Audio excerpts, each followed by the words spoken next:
what a mess. How is everybody doing tonight? Dealing with a significant amount of technical issues this evening. A little rough. One of my cameras decided it didn't want to connect properly. The mouse I have over on this extra desk didn't want to connect properly, so I've been chasing wires and troubleshooting. And it doesn't help that I got off work late today. It's been a very long day. And I just want to come home and try and finish up some minis and get some more things done. And hopefully clean off my hobby desk a little bit as I get some things taken care of. But it is what it is. As you can see, my Crusader squad is coming together nicely. I have 2 initiates left to paint. One is basically ready for edge highlights and finishing touches on it. The other one I have not even started yet, other than having it primed and the base done. So we have a ways to go on these 2, and then my first 10-man Crusader squad will be complete. Minus the fact that I put one of my minis together wrong and don't have a sword brother for my Crusader squad like I'm supposed to. Because I was reading things on the internet and says, oh, do it this way, do it that way. Trying to get, not necessarily trying to do meta chasing, but, trying to understand, with the Black Templars, what the most common build would be for the minis if you're using, like, the WYSIWYG rules. Like, what you see is what you get. So I was trying to have as many of those done that way as possible. So here, chit-chatting at the moment, moving little pieces of sprue off to the side, getting them out of the way, that I used to hold all the shoulder pads when I primed them. Because the shoulder pads on the neophytes were so close to the arms, and I wanted to make sure I got the arms painted well before I put the shoulder pads on. So that's just one of the ways I typically do my minis. If there's something that I want to make sure I can get all the detail on that I intend to, I won't completely put it together. Like this Eldar mini was the mini of the month last month. I'm not gonna do like an insanely detailed job on him. I'm gonna make him look nice, but I'm not gonna go to like the same detail as these. Just use it to try some different painting techniques and whatnot. But he's going to be different. So, and like I said, I'm not going as into as much depth with him as I am these guys. So I just kind of glued them together, and I was a little annoyed. My wife and I go to the nearest Games Workshop, and we pick up the mini of the month, or we have been picking up the mini of the month the last few months. I want it to be a regular thing, so I'm trying to make sure we always go. So this Saturday, 2 days away, is the first Saturday, chance to get the new mini of the month. And the mini of the month this month is going to be another Skaven from Age of Sigmar.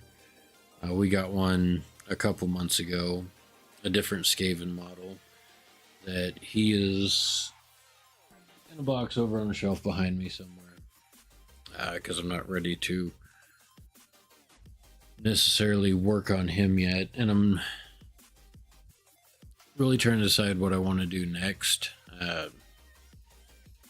After I finish up the Crusader squad, because there are some minis that I really want to get to painting, but at the same time, I have 6 minis left in the Combat Patrol to finish, and I kind of want to get this whole box finished up. So, Black Templar Combat Patrol. So I've got the Intercessors down here at the bottom that still need painted, and the Marshal. The Intercessors are put together for the most part. They aren't primed yet. We've been in wonderful winter weather for a while now. So I'm waiting for the weather to cooperate on that. And then the Marshal I haven't even started on yet. Minus his head, because I was practicing painting faces. So eventually, when I get that mini put together, we already have a head for the Marshal nicely painted, ready to go when I get to that point. But like I said, we've got 2 initiates left. I also have a Brutalis Dreadnought that I really want to paint. I really want to get started on that, but I also have my Emperor's Champion. I guess it's easier to see if I put it down here. The Emperor's Champion I need to get started on, and then I have Chaplain Grimaldus. So, I have plenty to do for a while now. But tonight we're going to try and do a lot of the finishing touches on the neophytes. Just grab one here as he's spinning. I need to paint the edge of the base black to finish the base on it, and then start putting the extra basing material on. And then once all that's done, I probably won't, as you can see on the initiates, there's these extra little tufts of grass. I probably won't do the extra little tufts of grass until I varnish them, because I will use a gloss varnish because it dries harder, does a little more to protect the mini. And then once the gloss varnish is dry, I'll spray it with a matte varnish, and that way you don't end up with a super shiny model. You get this nice matte finish, and everything looks super smooth. Just finishes it very nicely. But I do the little short grass first, because when you spray it with the varnish, because you'll have like little pieces like right at the top that might come off, it just kind of seals them onto the base. So we're gonna go ahead and turn off our little turntable here, our little display. We'll grab our neophytes off of here, and we will set the initiates off to the side to go do their own thing over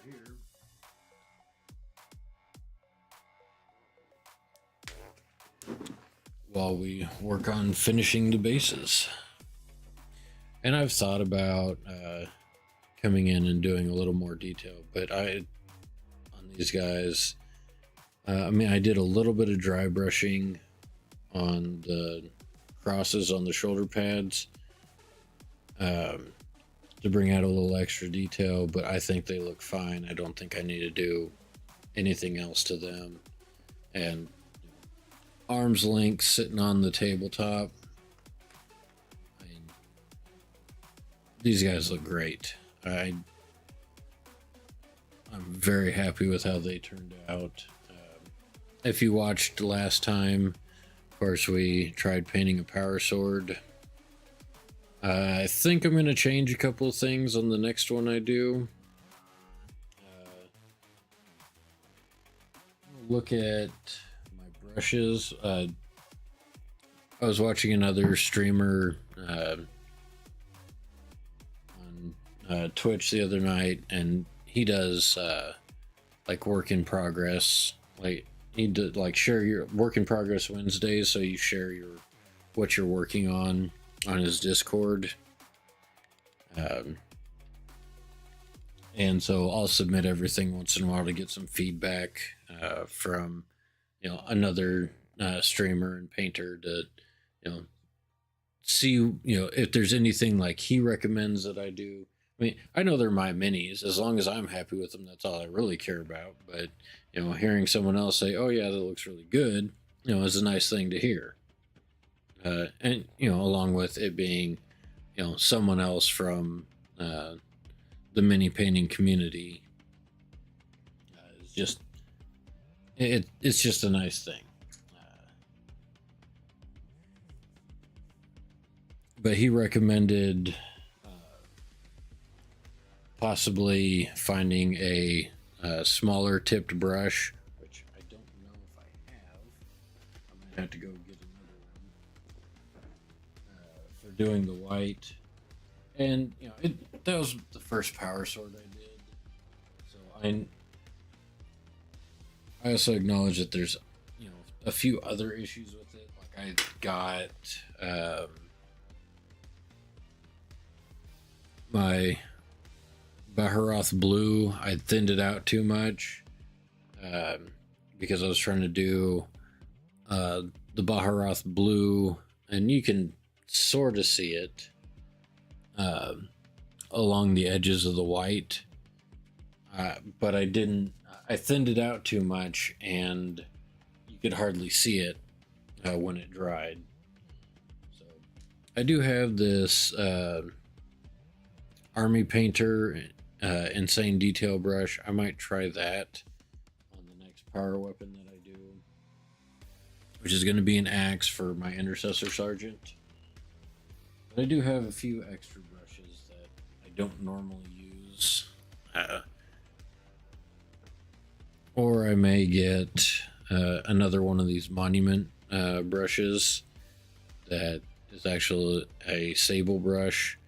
Has a very, very nice tip on it. That's what I did the line work with, minus the metallics. I will not use this brush for metallics. It's too nice of a brush. And so, like, what I might try differently is I dry brush the sword with some lead belcher before I painted it white. I used white scar, which is a very clean, bright white. Then dry brushed some lead belcher on it, and you can't really see any of the lead belcher. So I think the lead belcher is too dark. But the Stormhost Silver definitely shows up a lot better. So I might try and do my dry brushing with that. Here on the back side of the sword, you can kind of see the blue outside of the white a little bit better. Anyway, I'm rambling. So I might try the Stormhost Silver dry brushing just to get a little bit more metallic underneath the contrast paint, and that's what I'm using. I'm using contrast paints, trying to use them like a glaze. And these things settle so fast.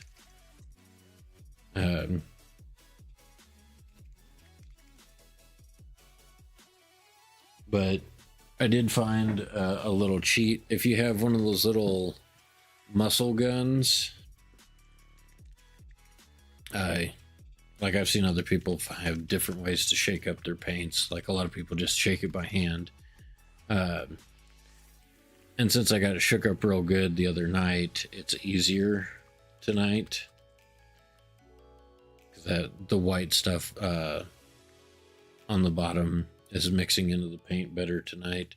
But you just take your little muscle gun and you hold your paint pot closed and you turn it on and it shakes it up for you real quick. So little little hack, so you don't, if you already have one, you don't have to buy one of those little paint shaker things that you see other people use. I'm not made of money, so I try and find convenient little fixes when I can. But anyway, enough rambling about that. I know everyone is here to, see some actual painting get done. So that is what we're going to work on. Pardon the noise of me opening my wet palette. Drop it.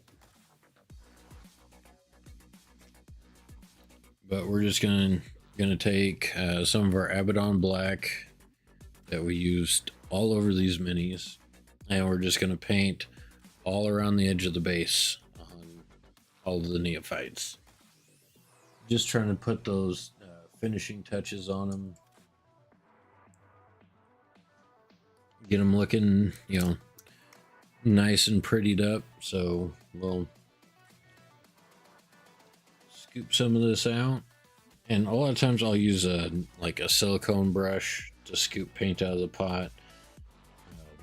Especially if I'm needing more than just a real small amount. We're just doing edges of bases tonight, so shouldn't need a whole lot. But as always, thin your paints. That way you don't get big gloopy globs of excessive paint on your minis. You want your paint to go on as smooth as possible. That way you don't end up with brush strokes and everything. And this is one of the few times I won't use the handle. And I'm trying to be really careful not to excessively touch the mini because I don't have the varnish on yet. Because the oils in your skin can rub the paint off, and after I spent as much time as I have painting these guys, I really don't want to accidentally wipe some of the paint off. That's just annoying.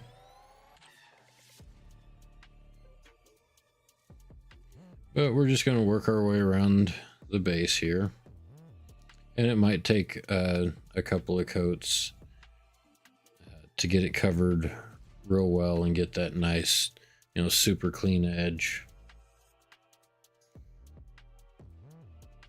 But just add paint as you need it and work your way around the base. And then we'll set him off to the side and grab the next one. And so on and so on.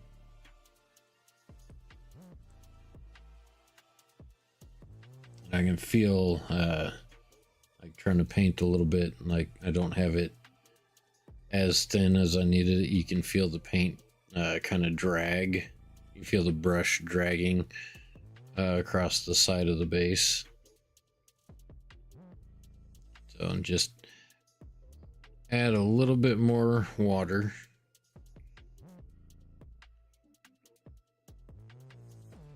And work your way around. I said it'll just set him off to the side and grab the next one.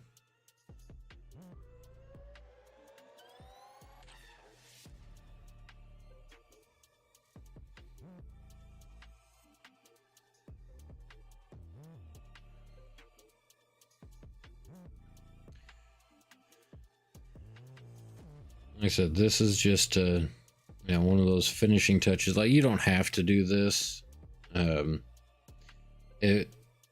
I choose black. I mean, I would say paint the edge of your bases. Always paint the edge of your bases to finish them off.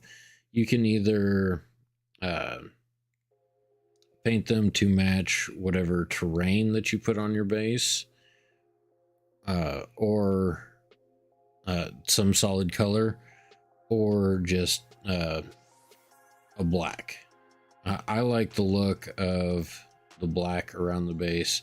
I just think it makes them look really clean and finished. So that's what I do. To each their own. You know, this is just how I do my minis.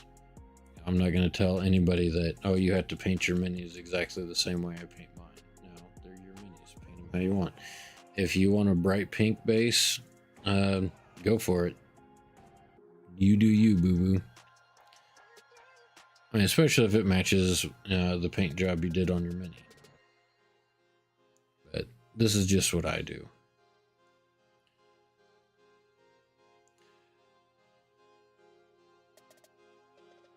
But like I was saying when we got started tonight, it has been a very busy week at work.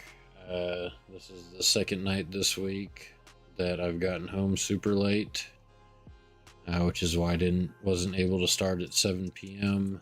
Like everything I post says 7 to 10 p.m. on Tuesdays and Thursdays. So I try and be home by then, but I have one of those jobs where I'm not done until I'm done. I don't just get to say, oh, it's 5 o'clock, I get to leave. I have to finish my work for the day because I'm a delivery driver. And until I've made all my deliveries, I'm still at work. And, not necessarily just all my deliveries. I also have items that, my customers decide that they don't want or don't need or are too damaged to use. So I have to, make sure I get all those picked up and get the returns process started for them when I get back to the warehouse at night. So it's all part of the process. And unfortunately, this week has been incredibly busy, and I haven't got to leave on time I haven't got to leave when I wanted to a few times, I should say, because there is no getting done on time. You get done when you get done. Now, there are times I get done early, and I love those days. Where it's like I don't have a lot to deliver. I get to rush through my day and then get back to doing what I want to do for the remainder of my evening. So definitely look forward to those days, but they don't happen very often. But there's I start at like 7 in the morning. Of course, I commute an hour to work, so leave the house around 6 o'clock in the morning. Supposed to get started around 7 in the morning, loading my truck.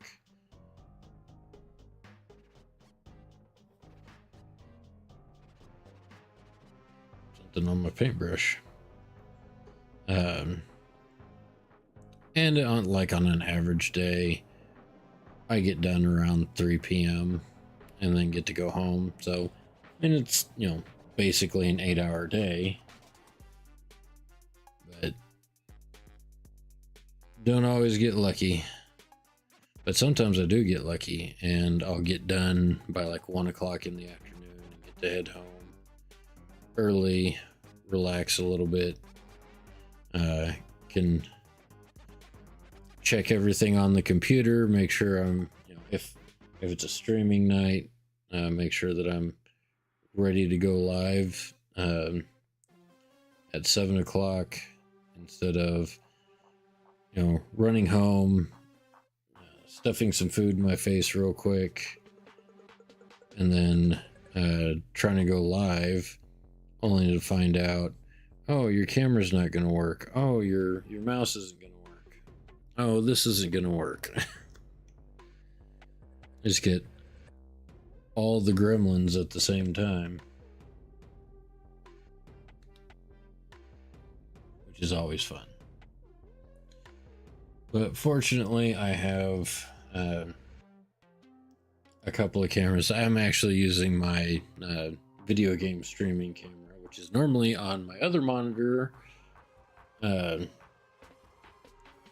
since I couldn't was having to troubleshoot what was going on with my painting desk camera, which is not as nice as my regular streaming camera at this point in time. I ended up having to undo a bunch of cable management behind my monitors to scoot the camera over to this monitor just to get one up and running, and then I found out that the USB hub that I have my other camera connected to and the other mouse connected to, and of course not being able to use my mouse, is how I figured out that the hub did something stupid and wouldn't connect properly. But it should all be working now. Unfortunately, like I said, I had to do that troubleshooting, and because I'd already moved the nicer camera over, I was just like, I'll just use the nicer camera tonight. Because the extra camera that I use on my painting desk, they're both Logitech. The one I normally use on my painting desk is a C15, I believe. It works. It's not the greatest. But, I mean, the main thing that you're looking at is what I'm painting. So, you're not necessarily, 100% paying attention to me. So, I don't think the camera needs to look as nice for that particular purpose.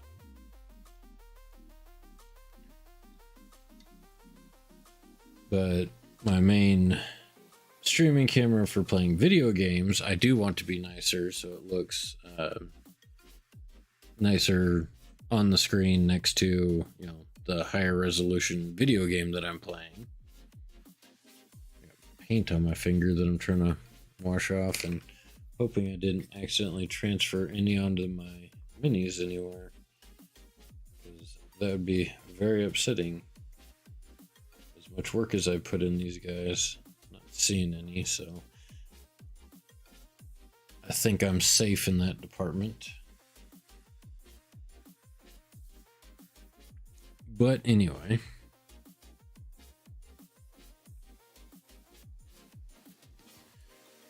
that is that. Yeah, some of the paint leaked out at the back of the pot, so or squeezed out when I closed it. So that's how I ended up with paint on my finger. You always got to watch out for stuff like that while you're painting your minis. So now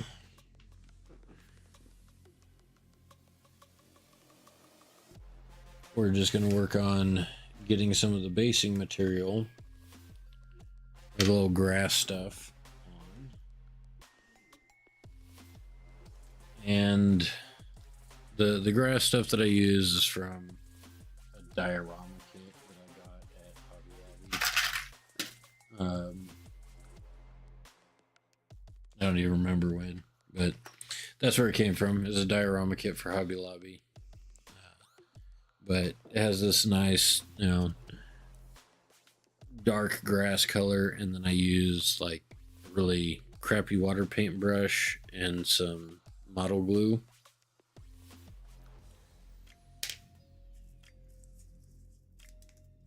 And this cup is actually for, like, you put a bunch of the grass stuff in there and then you like shake it over your model. But because I don't use it that way, I got a little piece of saran wrap in there to keep the grass stuff from flying everywhere.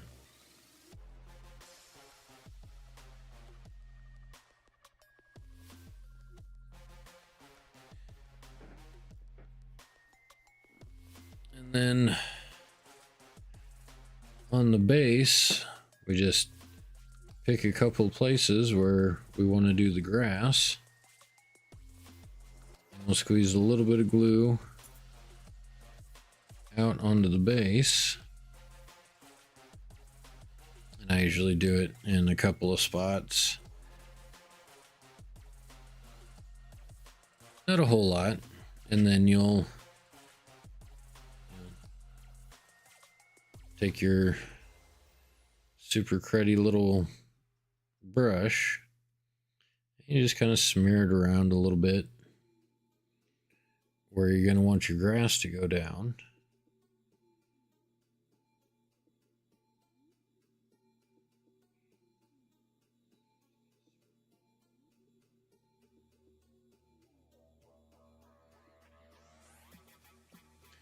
And then once you have your spots where you're going to have your grass,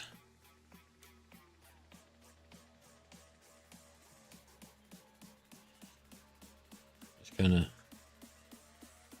scoop your mini into it.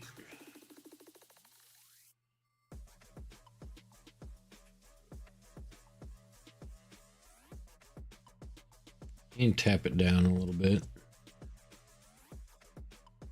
Get it on there kind of thick. Push some of it down on there. And then just kind of hold them sideways and tap the excess off. And then you've got a bunch of little grass on your base.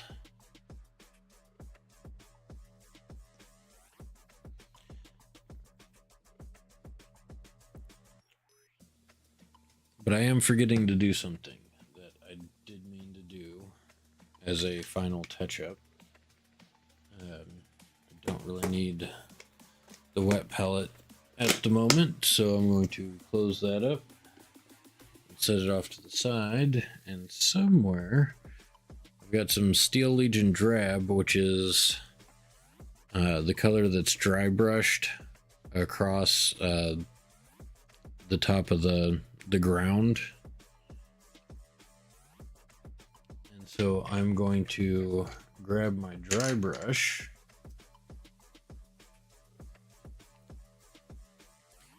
shake up the Steel Legion Drab a little bit,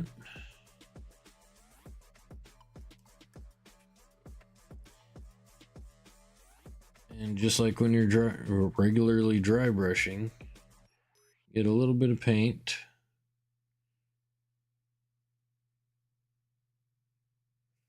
on the brush, then you'll wipe most of it off. You can test and you can see like it's putting a little bit on. And I'll do like a little bit around the edges of the boots. And that way it looks like they've been, walking through, the terrain that they're on. And you don't need a whole lot. You just a couple of dabs. Just trying to get a little bit of that color on the mini.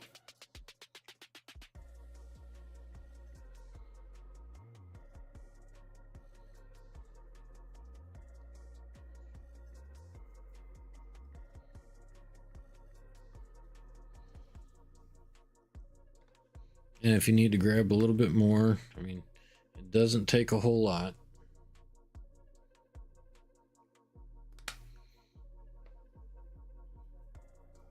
Wipe off most of the excess.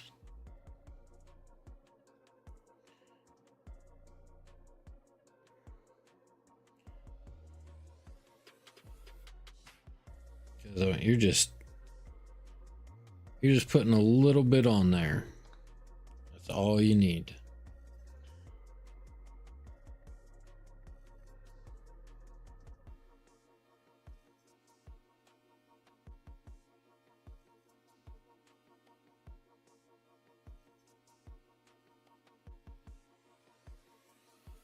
Maybe a little bit at the bottom of the tabard.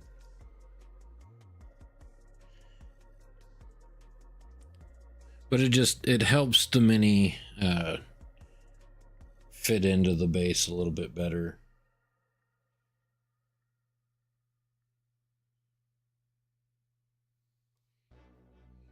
You know, it looks like they've got a little bit of dirt on their boots from what they're walking through.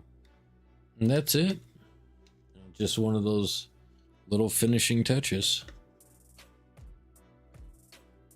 I did the same thing on the initiates. They've got a little bit of dirt on their boots too.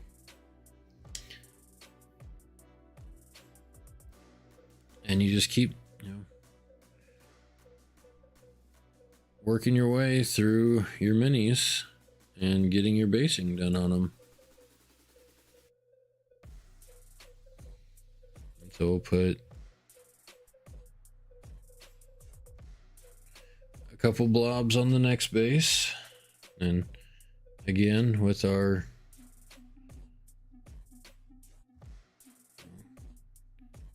crappy little watercolor brush,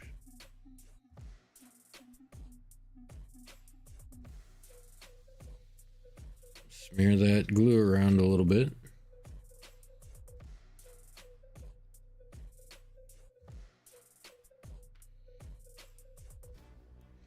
And then once again, gonna scrape it into the basing material. Your flocking, I think, is the appropriate term for it. Tap them around a little bit, get the excess off. Tap some of it down into the glue, make sure it stays put. Like I said, you know, when you do a varnish, it helps lock the rest of it down onto the base. Which just, you know, one of those things, you know, helps your minis look really nice.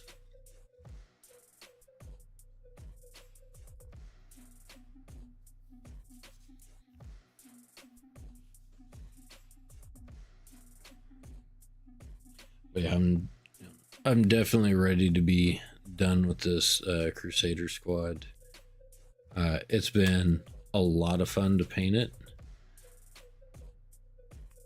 but at the same time, I want all these guys to be done and looking nice. Like I said, just your little bit of glue.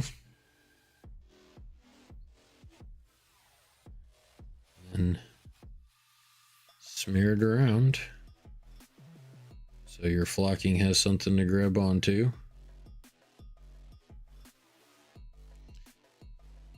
Like I said, the other thing I'll do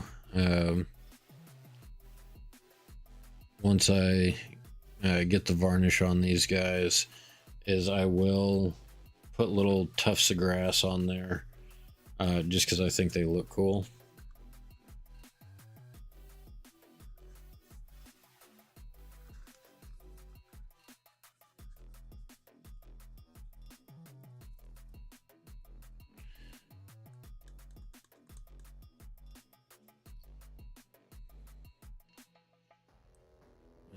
There you go. Another one done. The other thing you do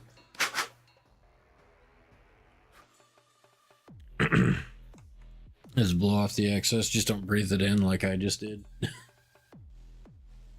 Kind of makes the back of your throat scratchy.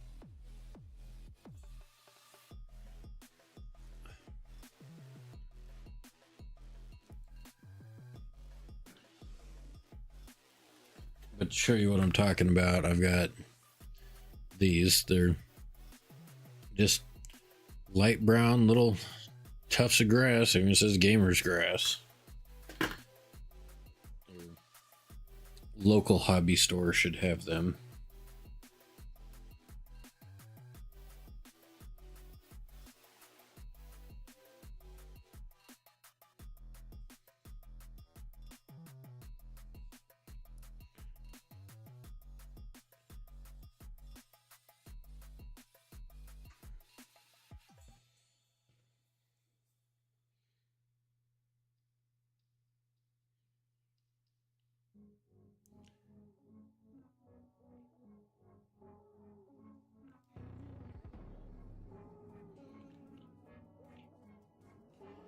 See, the texture that I used on them, on the bases, when you first put it on there, it's white. It looks like snow. You can mix paint into it ahead of time, so like, all the basing goes down with like the exact same color. What I used is this AK natural texture for rough terrain. It's basically, and see on the side it shows you mixing paint with it. Normally it's white.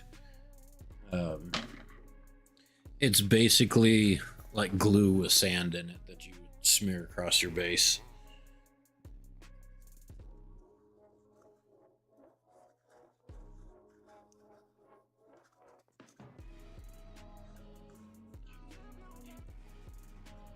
And I'm gonna have to mix up some more of the flocking because there's actually two different colors in there.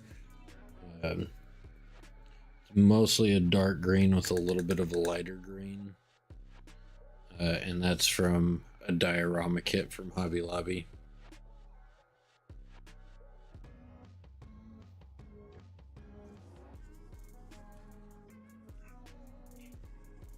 I know some people don't like Hobby Lobby because of their belief system, but you know, you get your stuff where you can get it. Are they helping you make cool minis? Then who cares? You know, they're allowed to think what they want.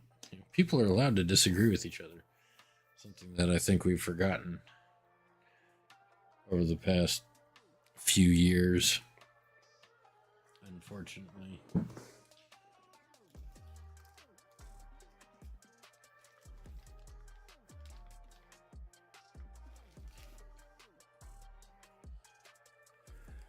But yeah, here are like the different grass colors. They've got a yellow that you can put in there for like some flowers or something if you want a more flowery field. But I've got mostly this darker green with a little bit of the light green in there, just for some variation. And I'll get some more of that mixed up at some point. But it's some neat stuff to use on the bases of your minis. Really helps with, you know, having that finished mini look.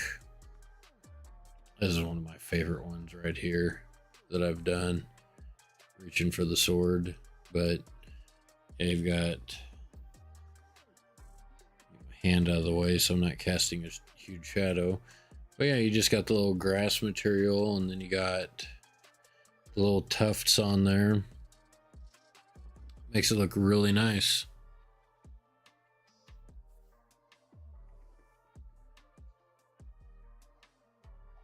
But yeah, we'll just let these guys sit around and finish drying.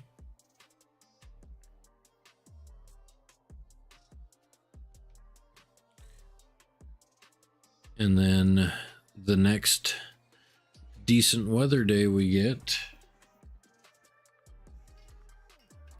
I will first spray it with this gloss crystal clear. Makes your minis super shiny, so just be aware of that if you do the same thing that I do. So this Krylon gloss crystal clear, spray your minis with that first. It dries harder. Let it dry completely. Even if you need to give it a day, like wait a day. And then this Mr. Super Clear matte finishing spray takes all the shininess back off, and you end up with a really clean looking model. And that is what I have done, like I said, with all of these guys. And now, you know, I don't have to worry about handling them as much. They've got, you know, a couple of different coats of clear coat on there, so the paint isn't going to just accidentally wipe off of him. I do need to do the same thing to my impulsor. The impulsor is the first thing out of this box that I put together, just because it had been a while since I'd painted a mini, so I wanted to start with something larger that I know also has a bunch of smaller details on it. So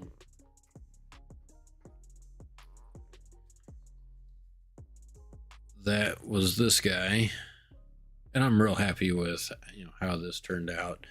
Minus, I was trying to get kind of a drippy dirt effect where all these braces are over the power sword. Didn't turn out the way I wanted to, and because I got frustrated, I just slung Nuln Oil all over it. So my next impulsor will 100% be cleaner than this. I just won't mess with the grungification or the aging or whatever you want to call it. But still, I'm happy with how it turned out. The most of it will look more like the turret up here with the multi-milta, which has our nice little heat gradient on there. That was fun to try out, and glad it worked. And our little radar screen in there, along with other details. Like, I'm really happy with how this turned out, so I can't wait to get my next combat patrol. Well, I can, because I've got lots of other stuff to work through. I need to stop touching this so much, because I don't want paint to rub off.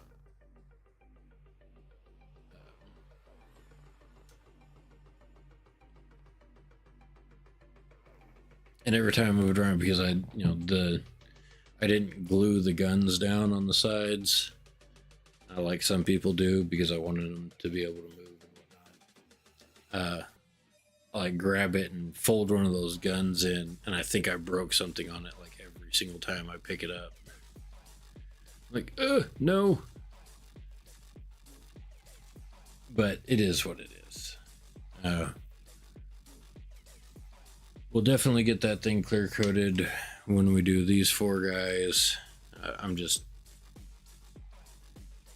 I'm glad I finally have them done. They've been a long time coming. Because I'd spent so much time practicing on Fate. Like, these guys, like, every one of them, I painted their head before I even put their body together, because I was practicing painting faces and painting eyes. And I think I did a good job on him, but he was like one of the second one. I think he was the second face I painted. And of course, experimenting with skin tones. This was the first one I painted. This is supposed to be one of my neophyte heads, but apparently this is one of the initiate heads, because there's these 2 little knobs on the back of his head that stick out, and so you can't glue it down on the model. The heads that are specifically for the initiates don't have that, so they go on there real easy. But these 2 had the same problem. They had the knobs at the back of their head, so I carefully, with my hobby knife, shaved those off, and then used a small file to smooth out the back of the head, and then just repainted it without the detail on there, so it's just black along the back of the head instead of having all the extra little details to get the heads to fit, because I like the way these turned out, so I wanted to use them. But this one and this one, the faces were meant for the initiates anyway, so I didn't have any problem gluing those on.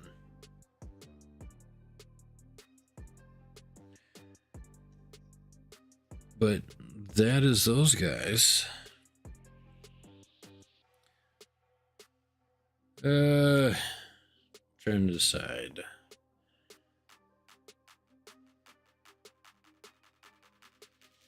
Do I work on this one and get him closer to finished, or do I work on this one and start catching him up? It's a hard decision. Because along with that, I also have both of their backpacks, which haven't been primed yet, so I need to prime these.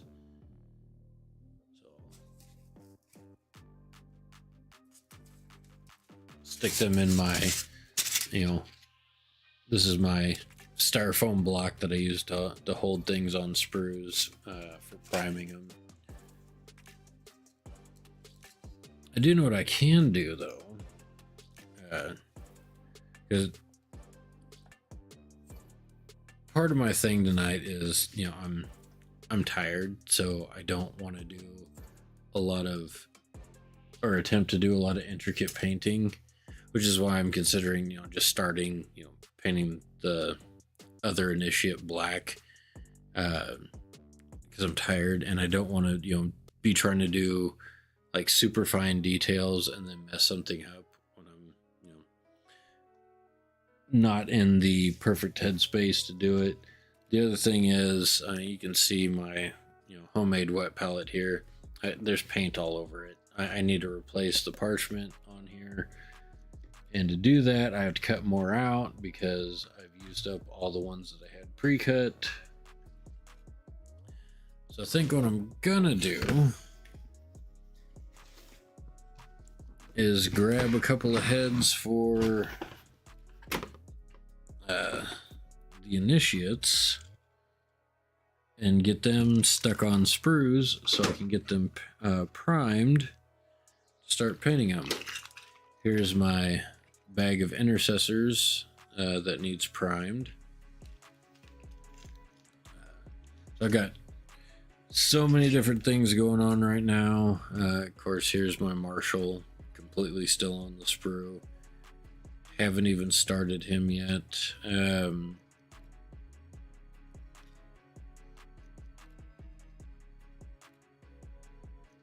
And I don't know, I have some feelings about the Marshal because there are a lot of details that if he's completely put together, I won't be able to get to.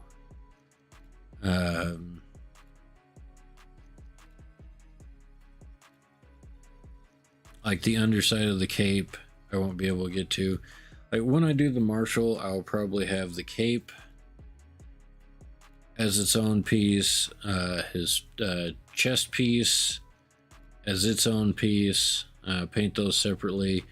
I'll probably glue the arms onto the torso and his feet and have like this section standing.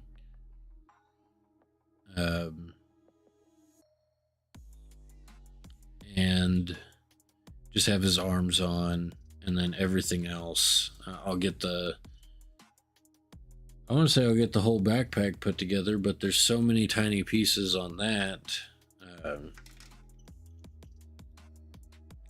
Here, let me show you what the Marshal is supposed to look like. So that's what the Marshal is supposed to look like.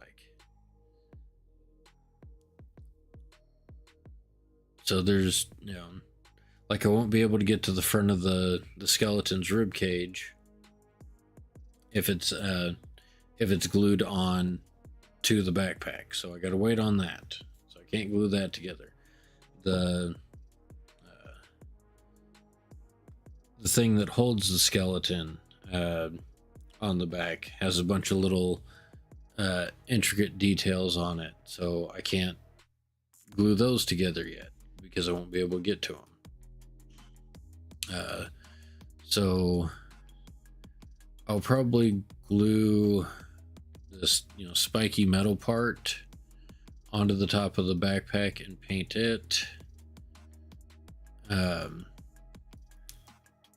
And then the skull and the rib cage, I'll have to paint separately. He's gonna have a power sword, and then so his arms I can put on him, but so his arms and weapons I can do, and have him standing on his base. But his tabard in the front and the cape in the back and the backpack are all going to have to be separate pieces. Of course, like I said, I already have his face put together, or his face painted. So that's another thing. But we'll worry about that at another juncture in time. Because we have to find 2 heads for our initiates. The ones that we want to use on these 2. So let us take a look at the different ones.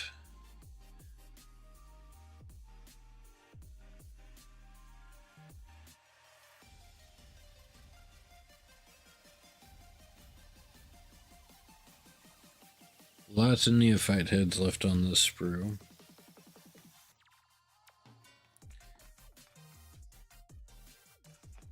I want to say this is the intercessor sprue.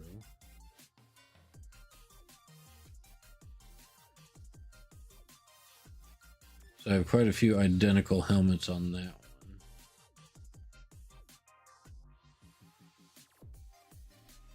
But I don't know if I want to use all identical helmets.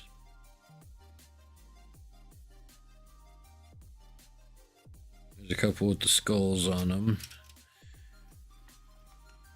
Then we have our upgrade sprue. This fancy Crusader helmet I'm saving for the Sword Brother that I'm gonna do for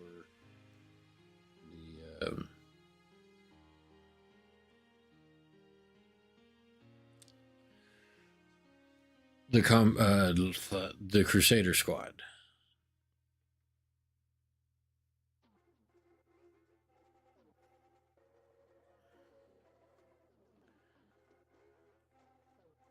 So I already know what I'm going to use that one for.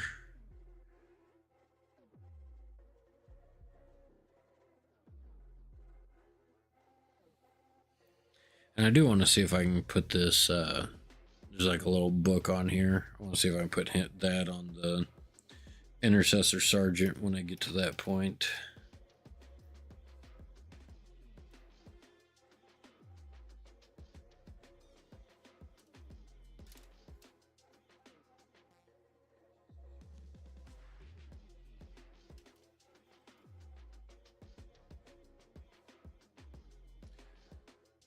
So many different options.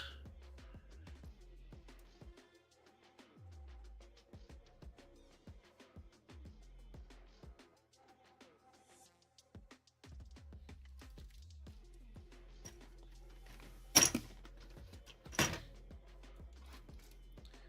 do need to get this out of here. Set off to the side.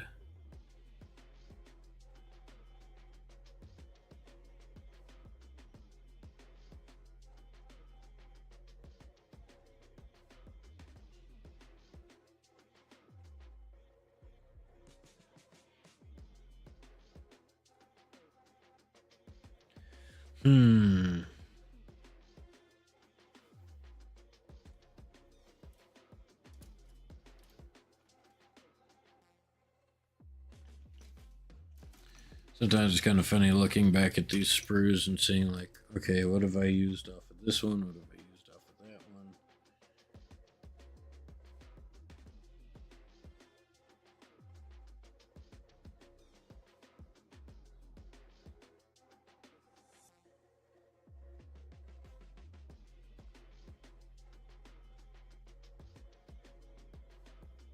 Of course, I need 5 helmets for the intercessors, +2 for the initiates.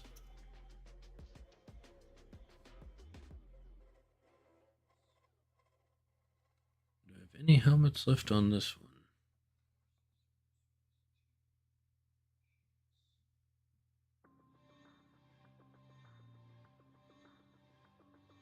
Not really.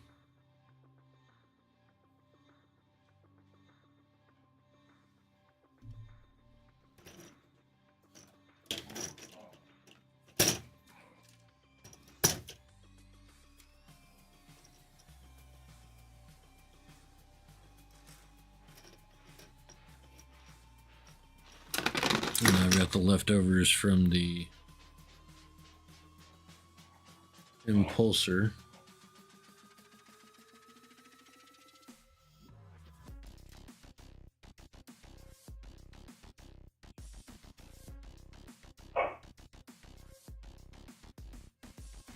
And a cranky puppy in the background.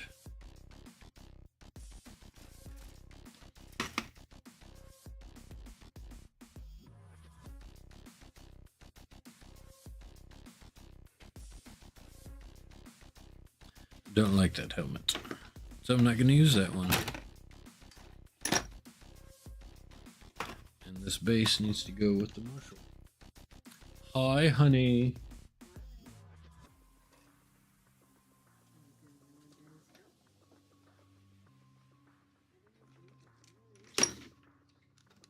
He thought he wanted it here. I'm playing with my little plastic soldiers. That's what I'm doing.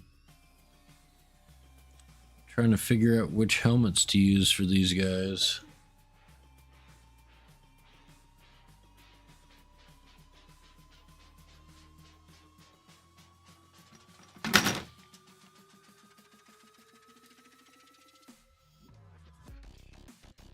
What helmet options do I have for the Marshal? Face with the respirator. Grumpy face. So not a real helmet. So those will go back over there.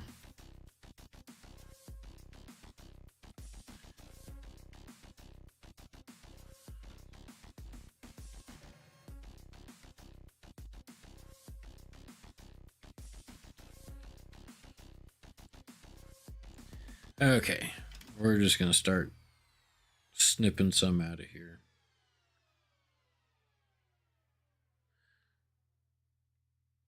So this one I know I will use. So there's one.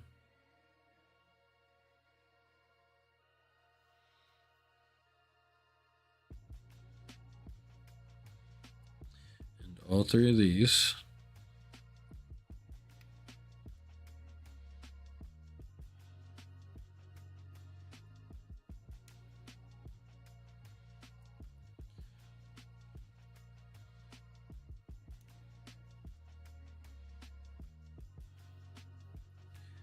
Any other actual helmets? Mainly I'm looking at the Black Templar specific sprues because I just like them better.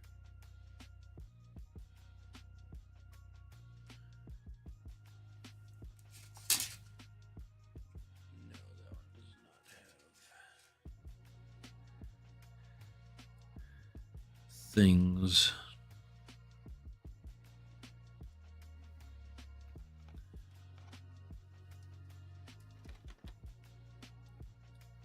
Set this off to the side because I know I'm going to need shoulder pads off of that.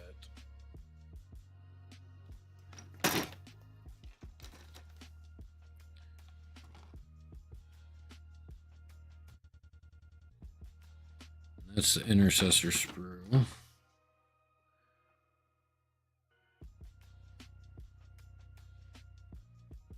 Lots of regular heads.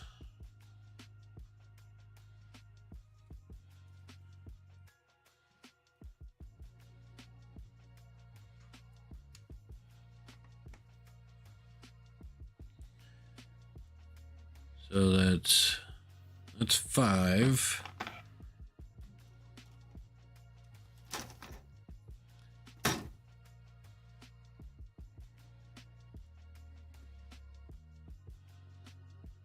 Why would you put that at the top of the head? That's wrong. This is what I'm complaining about. You know how hard that's going to be to get that cleaned up? Because they put the sprue connection at the top of the helmet. Like all the rest of them, every single other one of the rest of them, the sprue connection is at the bottom. That makes it easier to hide on the model. You don't have to do as much cleanup on it.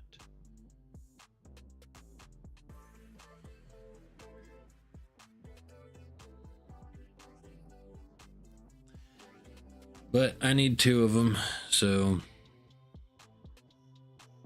2 of the guys are just going to have regular Primaris helmets, because that's just how it works.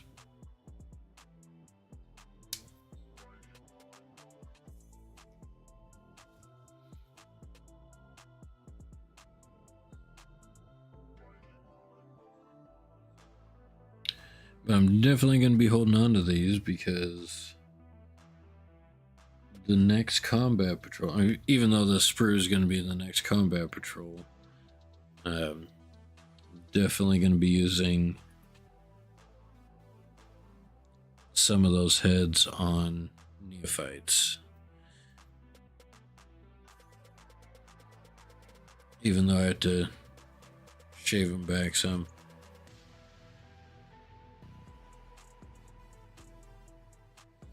I like that one. That's kind of cool. Dude has an actual mohawk. Anyway, sitting here looking at, itty bitty teeny tiny pieces of plastic.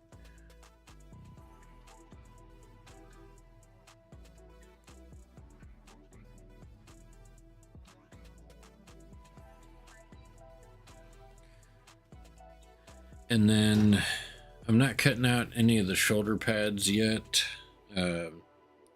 They'll end up just like the initiates. They'll end up stuck on little pieces of sprue and be the last things painted and glued on last. Because I will show you why. All of my intercessors, minus the sergeant, look like this.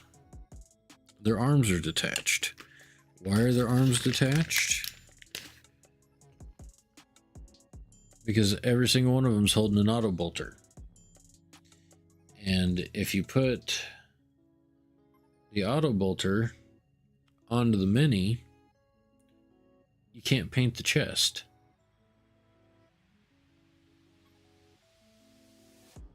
Which, I want to be able to, paint the mini completely. So I have to keep that out of the way until I paint the entire mini.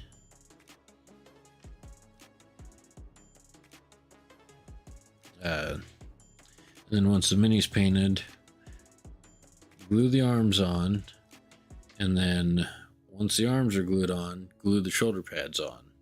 So these are going to take a little bit of extra effort. But now that I have the various heads cut out,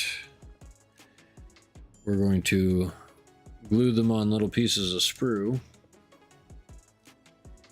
so we can, if you look at them super close, you can see that line right there going up the side of the helmet.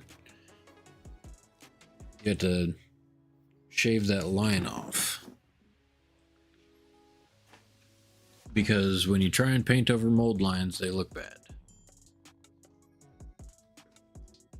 So always clean up your mold lines. Don't just paint them. Smooth models look nicer.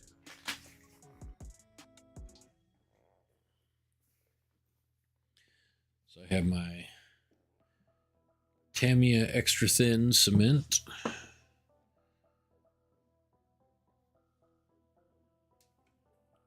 the way that I do this still has sticky tack on it from a shoulder pad.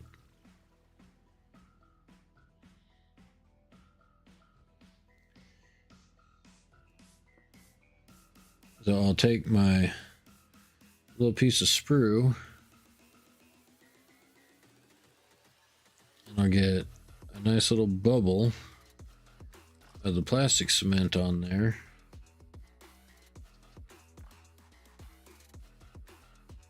And I will glue each head onto a piece of sprue.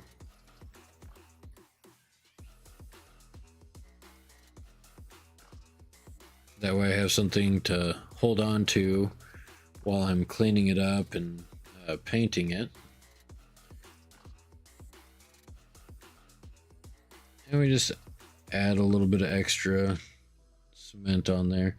And when you're done painting them and you're ready to pop it on the model, it just snaps off the sprue nice and clean. But it'll melt those little pieces of plastic together just a little bit.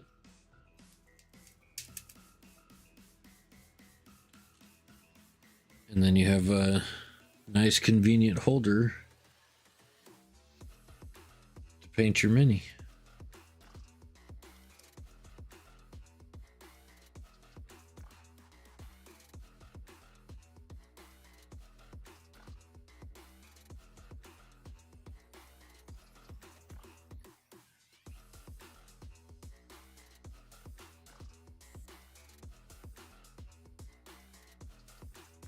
And I do that with every single head.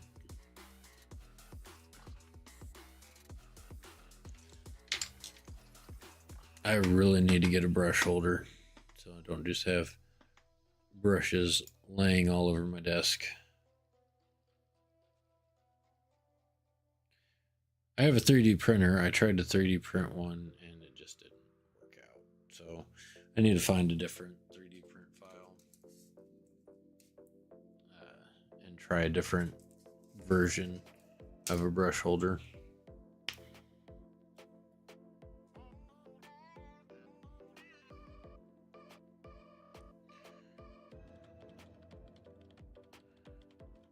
Like I say, we just got a nice little bubble of paint, bubble of cement.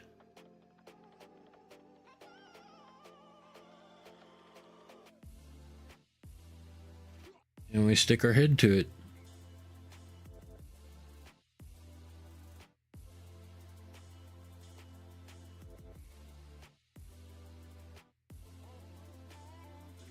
Like I said, sometimes it takes a little bit of extra cement just to get a real good hold on there. Because when you're shaving off the mold lines, you don't want it to come loose. And especially when you're painting it, you don't want it to come loose off of there.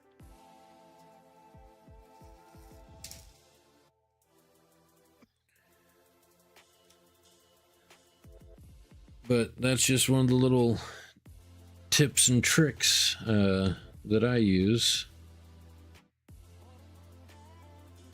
for painting the heads on these guys.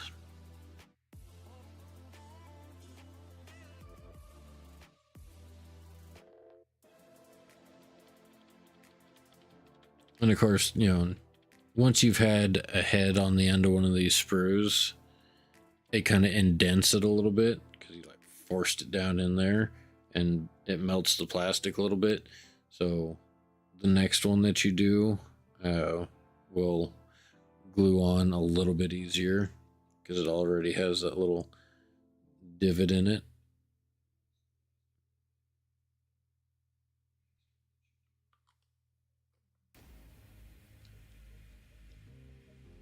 Just one of those little handy dandy little secrets of painting minis to make your life a little easier.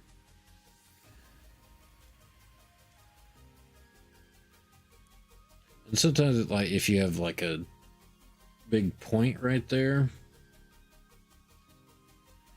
Because some of these are just holding shoulder pads. You can trim it off flat, so you don't have that big point.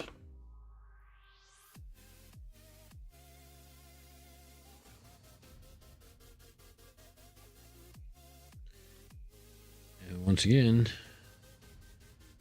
get your bubble of cement on there.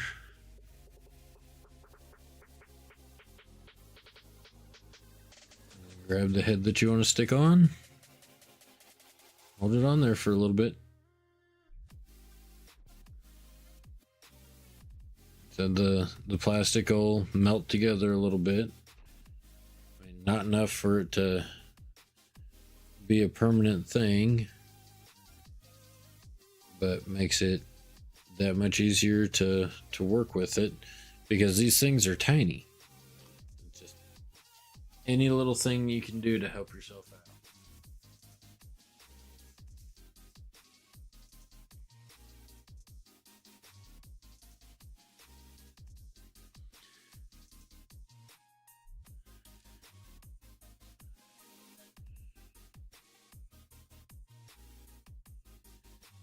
So a lot of these I just used for, holding up the shoulder pads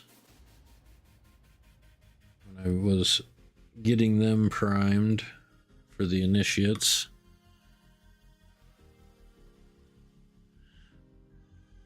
You're doing it, huh? I keep going back and forth. Do I really want to get an airbrush or not? And sometimes I'm like, when I'm thinking about having to paint that dreadnought, because there's so many, large flat surfaces, like, ooh, it'd be really nice to have an airbrush to do those.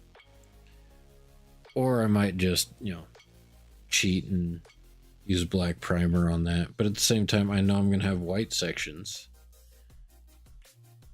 So I'm probably going to prime it gray, and I'm probably going to sit there and do 87 coats of paint, thinning them out to make sure my paint goes on smooth.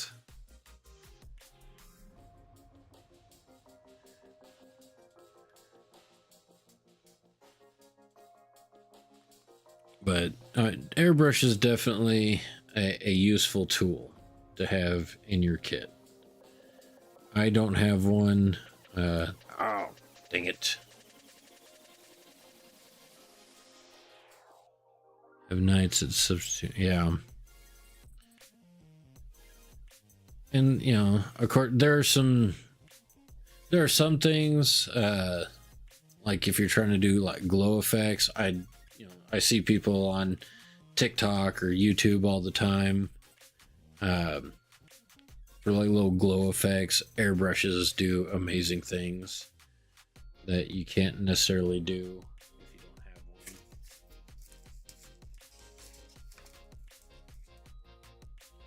one. One of which being like power sword effects. I could probably get a much nicer glow effect using an airbrush. But, like I said, I'm not disappointed in how that turned out. Wasn't exactly what I wanted, but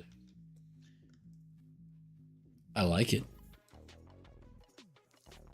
And, painting minis that big, airbrushes definitely help. Especially if you're trying to avoid, brush strokes.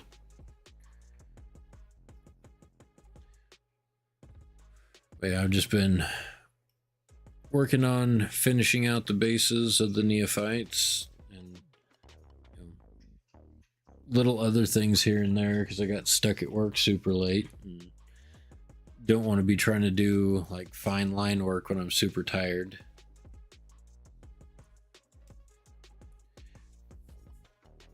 Yeah, Necrons definitely have a few glowy bits.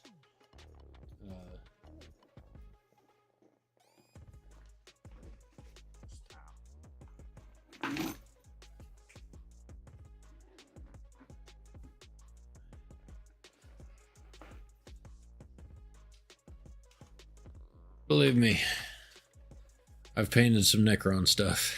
Of course, these are super old models. These are some of my first ones from like 15 years ago. And just starting out in the hobby. I would have loved to have done like more of a glowing effect on the lines, but made do with what was available to me at the time.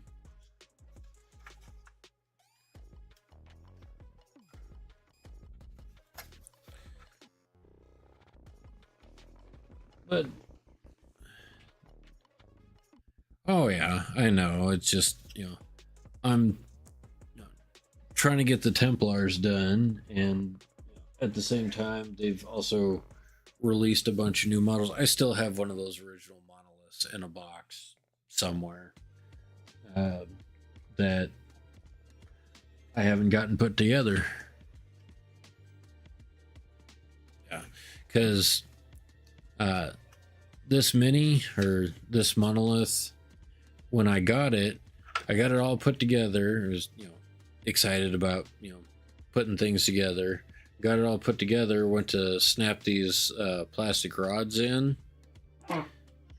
Found out the model was missing 2 of the plastic rods, 1 for each side. So at the time, I emailed Games Workshop. I was like, hey, my mini is missing a couple of these glow rods. Could you send out some replacements? Of course, they emailed back and said, "Oh, sure, no problem. We'll send replacements out." Well, I was thinking they're going to send replacement rods. No, they sent a replacement monolith. So I have a whole complete monolith model sitting in a box that I never put together because I was like, I mean, I can use it without, the one that I have without the rods, and I might do something with parts of the other monolith, maybe kit bash something, because at the time, there are things called Apocalypse games, I think it was Apocalypse, yeah, where basically everybody that was playing that day brought like every single mini that they had and just plopped it on the table. And there were 2 things I was thinking of doing. One was part 1 of the Apocalypse rules. If you played Necrons and you had 3 monoliths, you could field all 3 your monoliths on the table at the same time, and anything inside the triangular shape that the monoliths formed was basically invisible. Like, it was shrouded in darkness. The enemy couldn't see in, but you could see out and shoot. The other thing was it was called a pylon, and the pylon was like this big kind of curved shape, just kind of this big crescent, and in the middle of it was a crystal with pieces that look like this on either side of it. So I was like, oh, I could, homebrew one of those, just like find parts and make it. And I actually had like a holder for a globe, just a big silver piece that went around.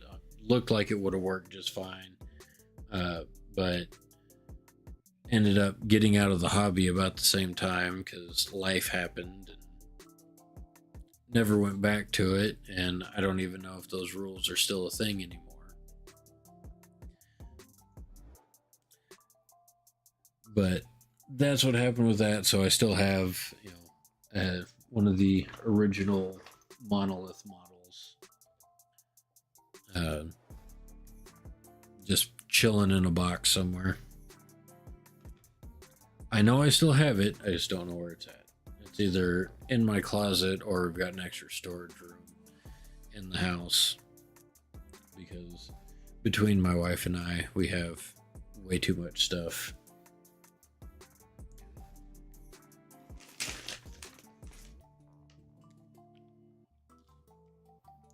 Hot tamales are the greatest candy ever. Always have some.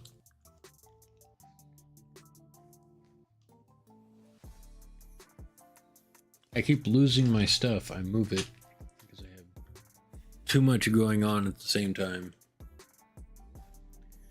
But I think just to get some work done, while those heads are setting up and that plastic cement's drying, I guess I'll work on this other initiate, just painting them black. That way you're not looking at a empty work mat with no painting going on a stream that's supposed to be about painting minis, because there's not much we can do on these guys until it's warm enough to put a varnish on them.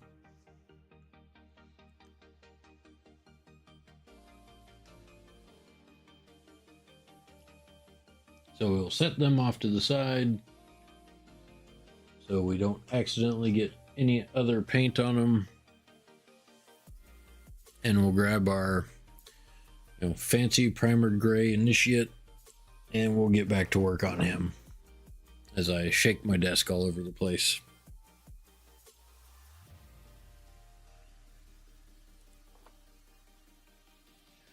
But yeah, on the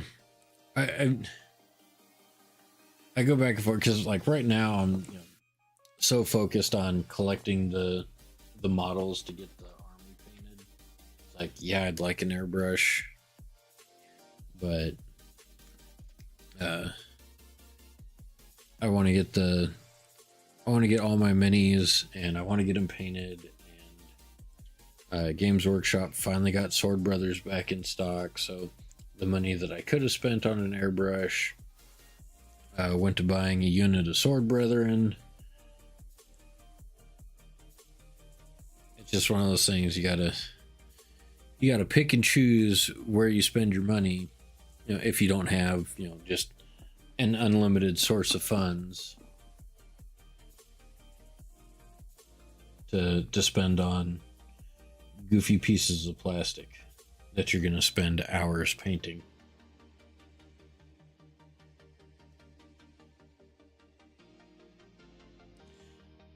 But if you have a Games Workshop near you, this Saturday is the first Saturday of the month, so the mini of the month will be available. It's going to be another Skaven mini. I don't remember exactly what it's called. And my phone is up there, so I can't Google it real quick, and trying to look something up on my computer kind of messes with the stream, so we just have to live in mystery. The mini of the month for January was an Eldar Striking Scorpion. I just got lucky and had a bunch of extra bits in the box, so this is what I stuck together. I haven't even cleaned up the mold lines on him yet. I wanted to see what the mini looked like put together, so I just stuck them together. Last month was a Skaven. Yeah, filthy Xenos. Last month was another Skaven from Age of Sigmar, and now they're doing another different one this month, so they must be getting ready to push something with Age of Sigmar if they keep throwing out Skaven models for the mini of the month. Either that or, they have an excessive stock of them and are trying to get rid of them.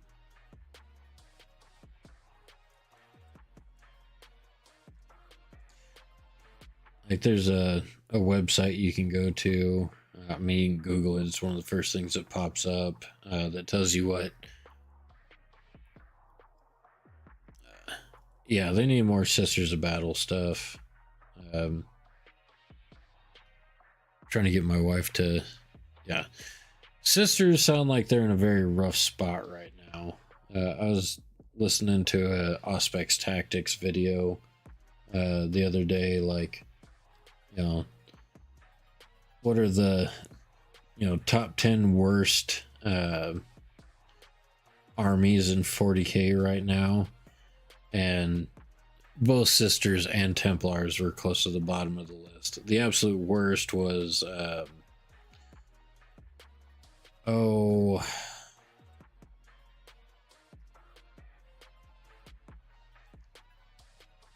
can't even remember. Agents of the Imperium. Agents of the Imperium are like the worst army right now. But yeah, it sounds like they did some questionable things not that long ago, which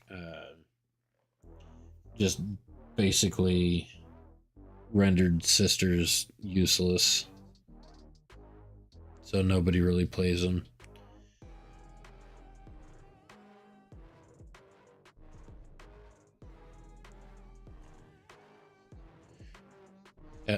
Sisters or Agents have cool looking units. Because both do, obviously. The thing that I like about the Agents is like the Agents Combat Patrol. There's like a Doberman Pinscher in there. It's like, I can have a 40k dog. I could like buy a dog model for my 40k army and paint this dog and have him part of my army. That's cool. Because I'm goofy like that. And not like Space Wolves where it's a wolf. It's just some domestic dog, part of your army.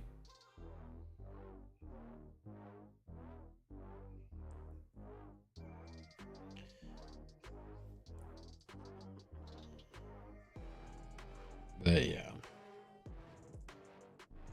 But I mean, every army has some sort of cool looking model. So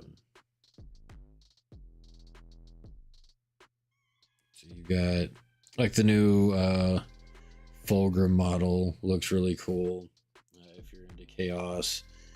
The Abaddon model, the Angron model, like a lot of chaos models are really cool looking. But of course, Black Templar models. Black Templar models have some cool looking models.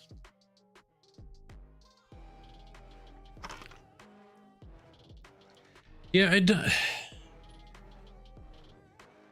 know. I mean, if you're like huge into canon and lore and all that stuff, I don't know if the Sisters would allow Felinids because they would be considered mutants, and of course Sisters don't like mutants. That's not to say it's not your army. Do whatever you want. I mean, if you find a bunch of like Sisters of Silence heads, or get some female Stormcast Eternal heads and put them on your Custodies to have female Custodies, it's your army. Does it make sense in the lore? No, but you do you. It doesn't matter. I'm not gonna, if you paint it well and it looks nice, I'm gonna tell you, hey, cool minis. But I'm not gonna be that, that's not accurate to the law. I don't care. For me, like a lot of people, the number one thing I'm concerned with is the rule of cool. As long as it looks cool and it makes you happy, then you did it right. See, even with Repentia squads, I don't know if they'd fit. I mean, I guess, because most time Repentia squads, it's a sister who either because she believes she did something wrong or somebody told her she did something wrong, she joins a Repentia squad. Which, I'm sorry, those are one of the most badass female units in all of 40k. It's like, yeah, this lady basically said, I think I messed up, so as penance for my transgressions, I'm going to get the biggest fucking chainsword that is available to anybody and run out in the middle of the battlefield, wear nothing but a band-aid around my boobies. I mean, yeah, the amount of, just uh I don't know, faith or whatever you want to call it, that says that's the right thing to do, that the Sisters of Repentia follow, is unreal for like your average person to think about. Baltimore YouTuber does lore videos. I'm sure everybody's heard of Baltimore at this point. He's been around forever. I found him not that long ago. But Baltimore has a couple of amazing Battle Sisters lore videos. Particularly one about Sisters Repentia that just like tugs at your chest. You're like, ugh. That it's like, yeah. Baltimore makes some good lore videos.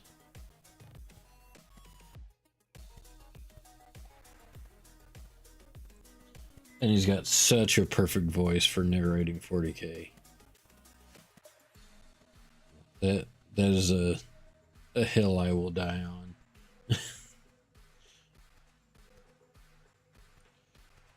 I sit there and I'll talk about Baltimore every once in a while, and it's like, don't know who he is in real life, never met him, probably has no idea that, my Twitch channel even exists. I mean, most people don't know my Twitch channel even exists.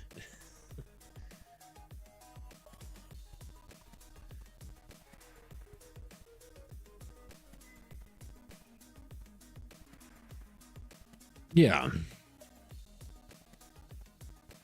Yeah, exactly. I mean, I'm not trying to sexualize them or anything, but I mean, that's what they do. Of course, I mean, you see, e-girls, they're trying to emphasize the band-aids and chain swords and whatnot to get clicks.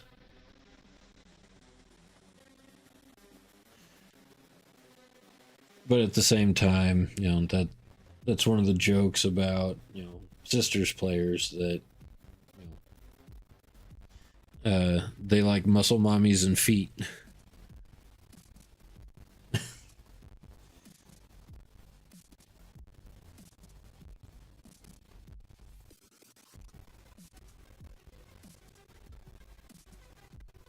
Yeah, it's like, if you, like, even if you go like through human history, it's something that people have done in the past. Religious fanatics that, they'll strip down to nothing and whip themselves, in the middle of the street, stuff like that. It's part of human history.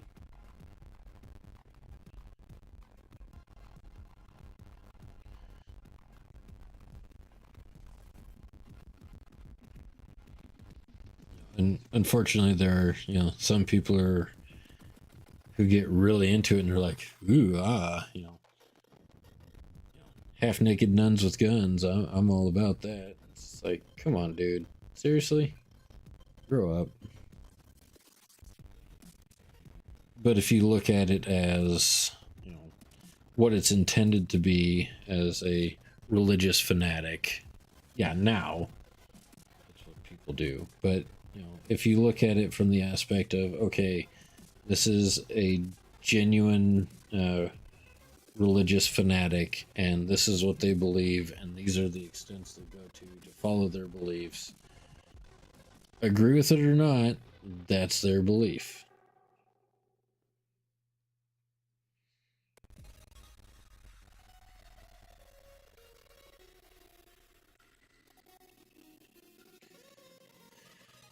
But humans are weird creatures. We do strange things for stupid reasons.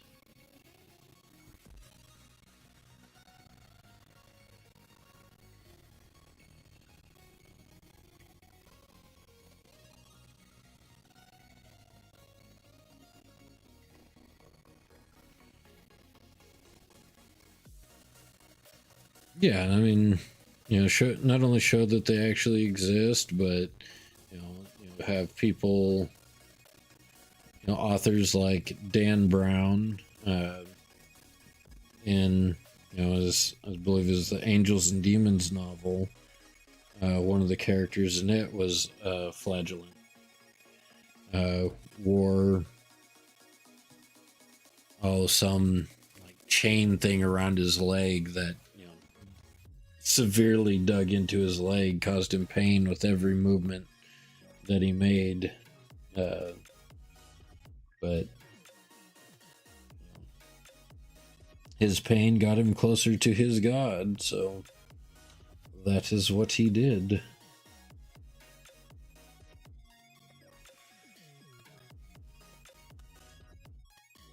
I probably consider myself to be a Christian, but I'm not. I'm not Catholic. I don't attend church regularly, but I just try and be a good person. And I think that's the most important thing you can do is just, in general, don't be a dick. Be nice to people. You get farther that way.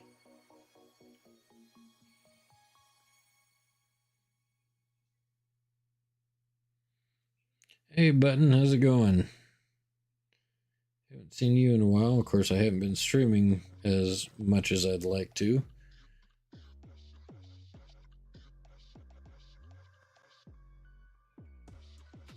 But definitely got on tonight. Doing all right. I'm just tired. Had a very long day at work today. And then, of course, at the end of the day, it's dark and rainy while I'm trying to, drive an hour home. But it is what it is.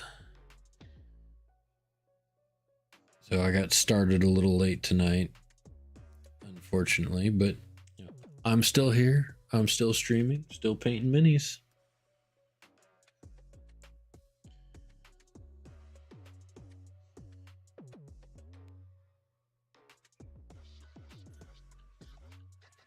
Oh, well, I appreciate that. Now, I mean, not even though I'm not a Dark Angels player, they got some cool lore. The Lionel Johnson or Lion L. Johnson is a cool looking mini. But I mean, if I inspire somebody to go buy some plastic and paint it, I appreciate that because that's one more person out there getting into the hobby and meeting new people, making new friends, sharing their experiences with this strange game called Warhammer. So I appreciate that I had an influence in that.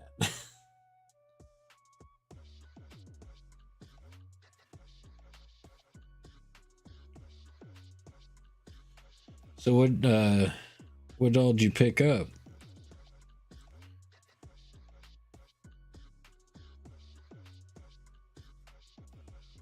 Yeah, that too. Sent ingrown packing.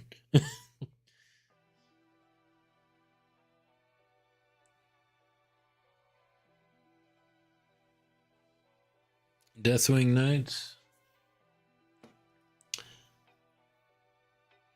Those are the ones with the shields. I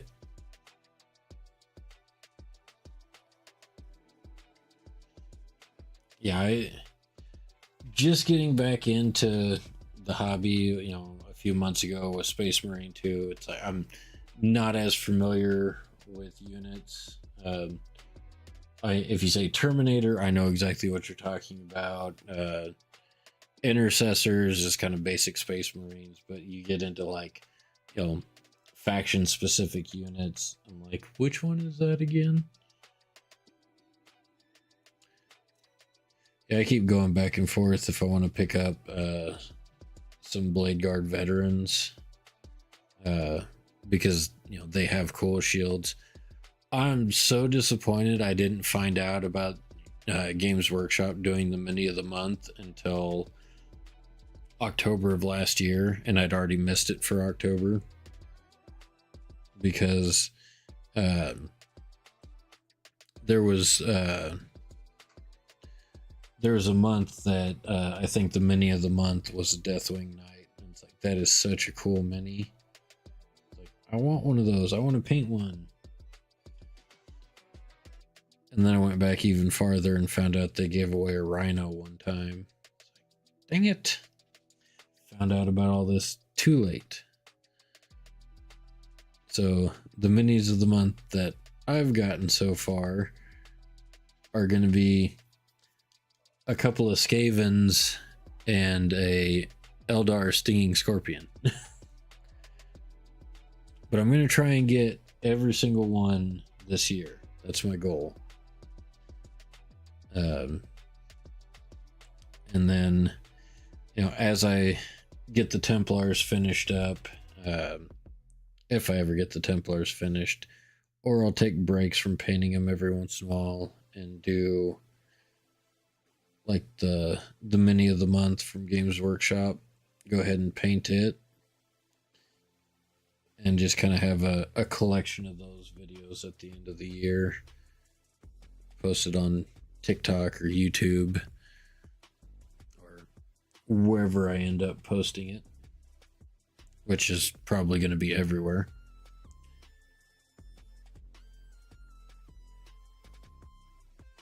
But, you know, it's painting different minis, it's getting experience, you know, with like different techniques, because you're not going to paint, I'm not going to paint, you know, an Eldar, you know, the same way I'm painting my Templars.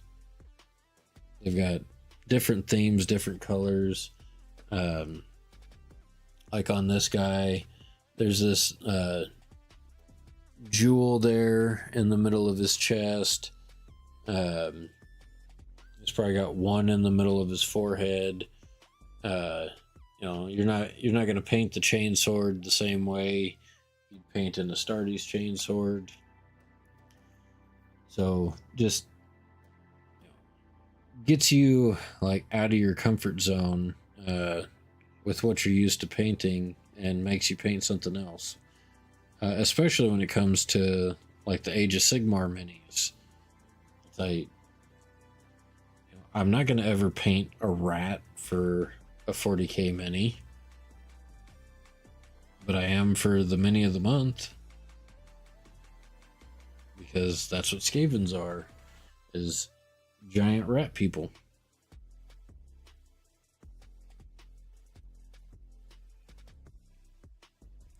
But at the same time, it's, you know, it's also collecting different things and then painting them to see how they turn out. Of course, that's a big thing for me. I just, you know, this is kind of my zen time during the week, is relaxing, painting models. You know, lets me forget about, you know, the stupid people that I have to deal with at some of my delivery stops, where it's like you've explained the process to them multiple times and they still can't figure it out. Come on, guy. Been doing this for 7 years. Now you're the same guy that I've dealt with over the last 7 years. Why are we still having trouble with this?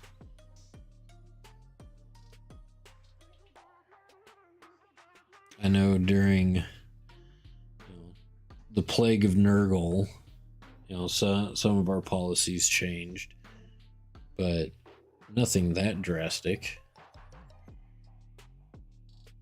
Most of it's still the same.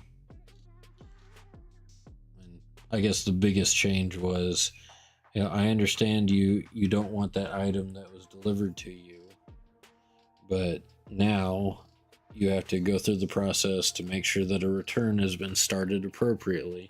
Otherwise, I can't pick it up. That's not my rule. That's corporate. So Anyway, enough ranting about work. This is my hobby time. No work time.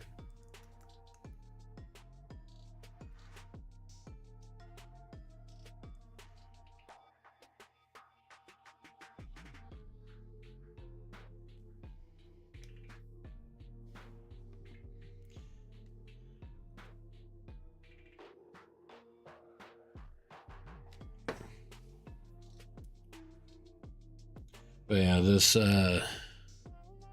last weekend, one of my local game shops. It's a fairly new store. Uh, did a 40K tournament, and one of my wife's coworkers, her husband, turns out plays 40K. And was going to be playing in the tournament. He normally plays Death Guard, but for the tournament at the new store, was playing Chaos Knights, and apparently they're struggling right now too, with the rules and whatnot. But it is what it is. But since he found out that that I too am getting back into Warhammer and have some minis, asked me if I wanted to come out and hang out and watch him play. And of course I've already been there because the local game store is also running an Escalation League right now, which I wish I could paint minis faster to have an extra 150 points of minis a week. I just don't have that much time to paint.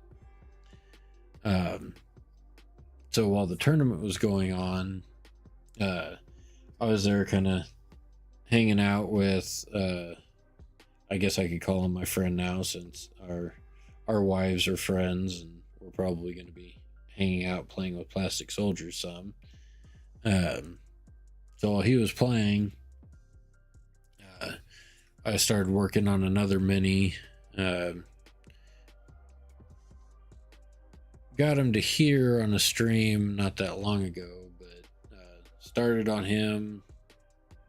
I did like some of the edge highlighting on the stream, but had him pretty much to this point, and then haven't touched him since because I was trying to finish my neophytes.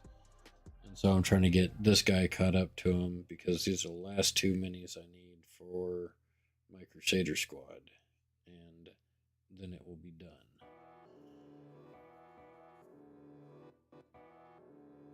So that's why I'm working on this one right now, partially because I'm tired and don't want to do detail work on the one that I'm very happy with how this one is turning out, and don't want to have an oopsie because I'm tired. So we're going from gray to black tonight on this guy.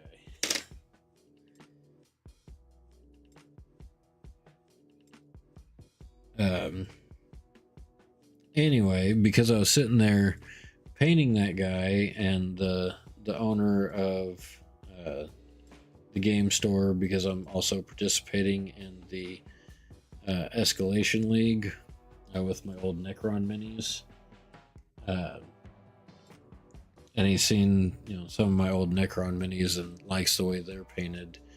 Asked me if while I was there, if I could help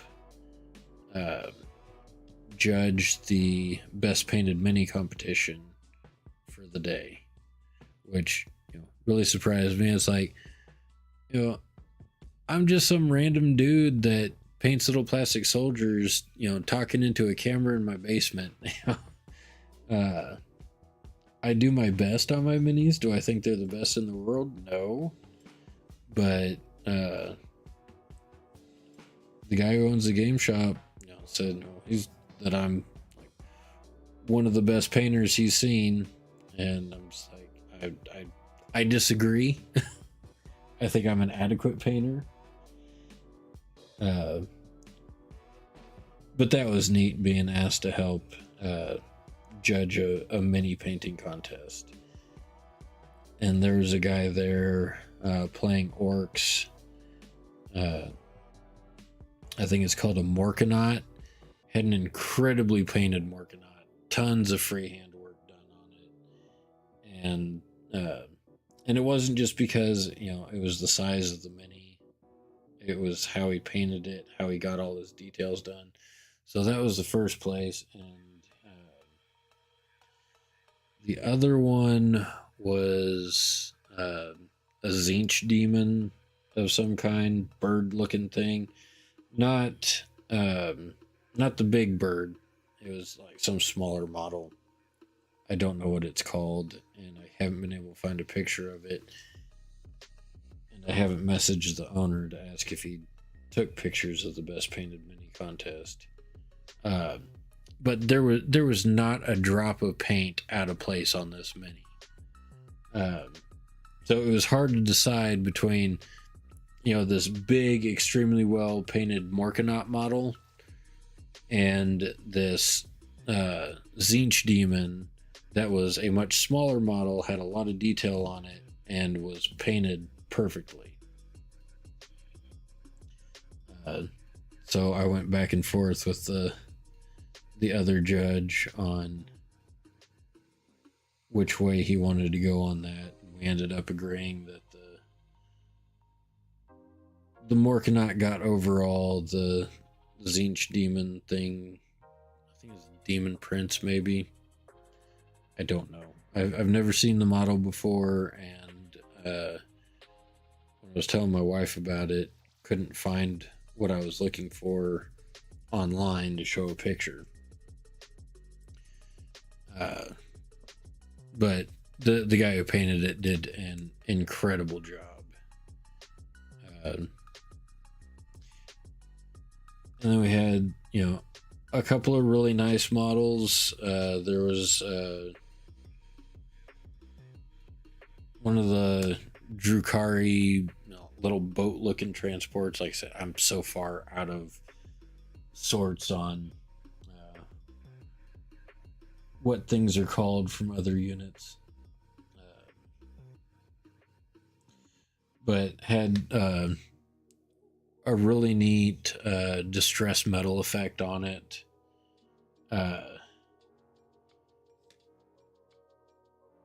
That went over most of the model, but there were other parts that didn't look like the mini was finished. It didn't look like he ever finished painting it. So I'm like, while this section of it looks really good, you've got these other parts over here and over here that don't look like, whoever painted it went back and finished it. So I kind of said, it has to be an overall thing. The other judge, it took a little bit of convincing him. He's like, but I really like that one. I was like, I understand you really like it, but it doesn't look like it's finished. And so eventually he did agree with me. And so it got an honorable mention. And then there was someone who had a Belisarius Call model. And I can tell you exactly how he painted it. He spray painted it with black primer, dry brushed a bunch of details on it, and then used speed paints all over it. It was, it looked good, but again, it didn't look finished. And of course he's looking at the mini that this guy who was only partially painted at the time, and was asking me what he needed to do to finish it. And I'm like, just simple things like the Call model has like this big staff that he holds in front of him that's got a bunch of gears and spikes on it. I was like, just do a little wash on it and then do some edge highlighting with a brighter metallic, and it would look perfect. But there's so many small details that got lost in the model because you know basically he painted one a section of it all one color, especially with a metallic, because like with speed paints and dry brushing or slap chop I think is what it's called. um I mean, you get some depth and color variation just because of how you painted it. uh Metallic paints aren't that forgiving, so you have to there's other things that you have to do to get that finished look. And the he's also a younger guy too, so he seemed very receptive of the critique, didn't get upset that he didn't win. Also kept trying to bribe me and the other judge with cookies. He's like, I'll give you a cookie if you say this one was the best. I'm like, well, I have standards that involve more than chocolate chips.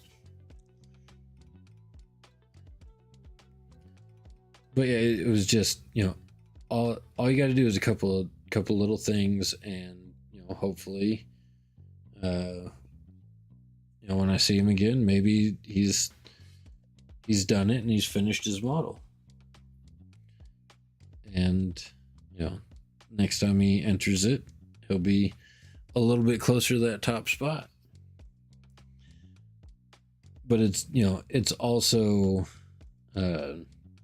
very difficult in especially in local painting contests, because if the same guy keeps showing up and he's got like a whole collection of extremely well painted models, it's a little bit harder to dethrone that guy, unless unless you have the same people judging every time and they're like, okay dude, you've won the last 4 of these, give somebody else a chance. Well, we'll give you an honorable mention because we know you're good at painting models, but pass the wealth. Be fair to people around you. I know that sounds very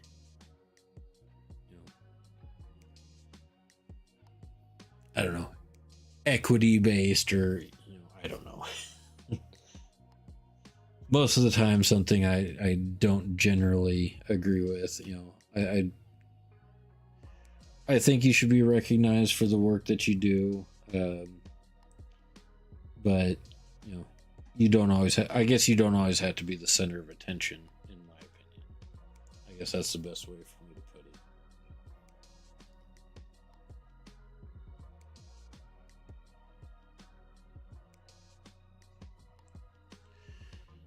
Here I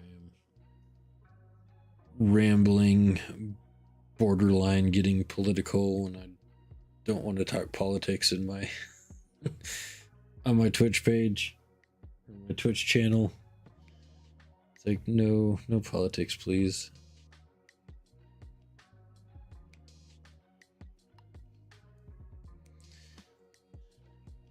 It's enough of a headache having to deal with that in the real world. Everybody's allowed to think what they want to think, and just leave everybody alone. Can we do that? That sounds great.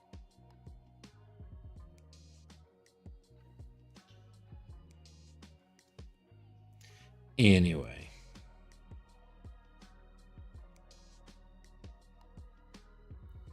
Sorry I get a little rambly at times. That's just the way my brain works sometimes. Start thinking about one thing and it's like blah blah blah blah blah blah blah blah blah about that thing, and nobody really cares. I'm just speaking into the ether.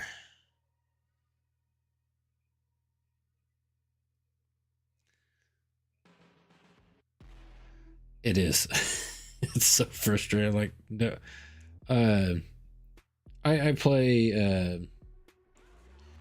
I'll play video games with my kid and his friends every once in a while. I say my kid; he's 19 years old, going to be 20 years old this year, and is has a Discord set up for him and his coworker friends who are all in their late teens, early 20s, to play video games, and just wants people to agree with him on his political ideology, and not everybody does. And so, like I said, to each your own, but know the time and place. So eventually I had to, because I play games with them every once in a while too. Eventually I just got on the Discord and said, no politics. Just don't. Just stop. If anybody posts anything political on there, give a little thumbs up emoji. However I can get that on screen. Do your little thumbs up emoji and ignore it. Get on with your day. Just stop. You're ruining everybody's fun time when everybody's supposed to be, coming together and playing Halo or Marvel Rivals or something. Nobody cares what which political leader did who to what and whatever in those games. It has no place in those games. That's real life. You're supposed to be having fun with your friends. Just have fun with your friends.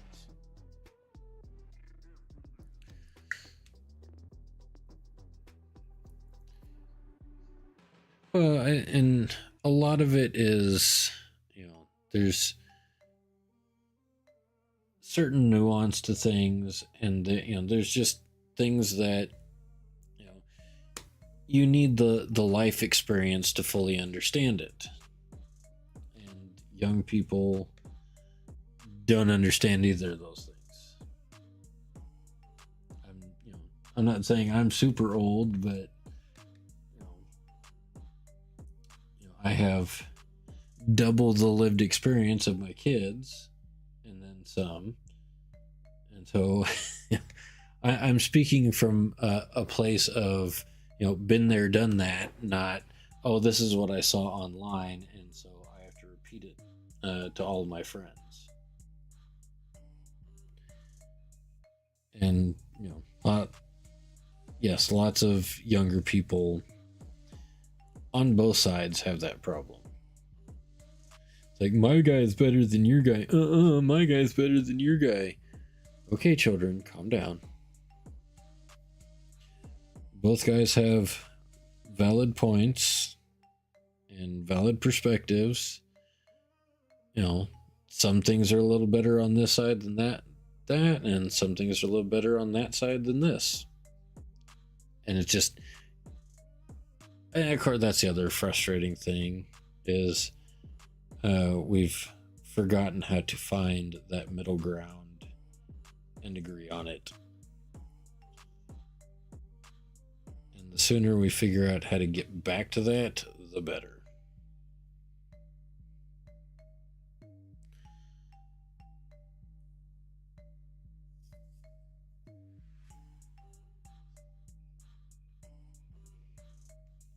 But all that being said, it's probably going to be a very interesting and hopefully entertaining next 4 years.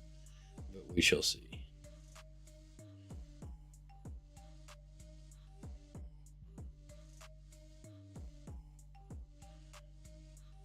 Hoping neither side does anything incredibly stupid. But, oh man, some of the things I've seen online recently, you just want to smack yourself in the forehead and go crawl in a hole somewhere. It's rough. Tired of it.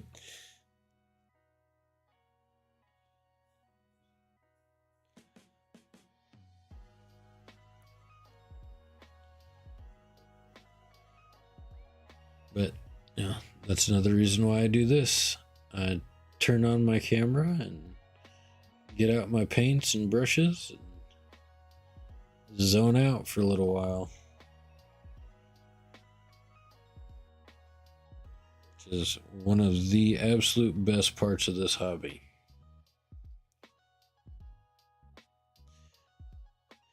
And back to straight hobby talk. So, the Deathwing Knights, did you order them or did you go to a store and pick them up? Like, are you actively building them right now?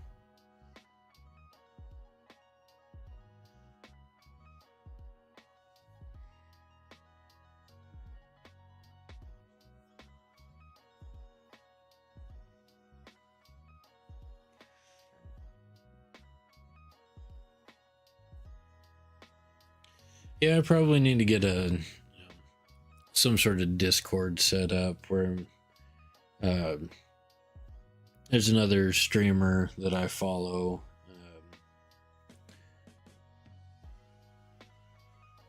That he does, like on Wednesdays, he has a work in progress Wednesdays stream, and his viewers can submit whatever minis they're working on to his Discord page. And it's just he goes through like everybody's minis and comments on them. Like it, one of the reasons people do it is because they're looking for advice on how to get a certain thing to look right, or just trying to get a critique on whatever mini they're working on. This is what I do. I'll submit something every once in a while. Be like, hey, what do you think of this? And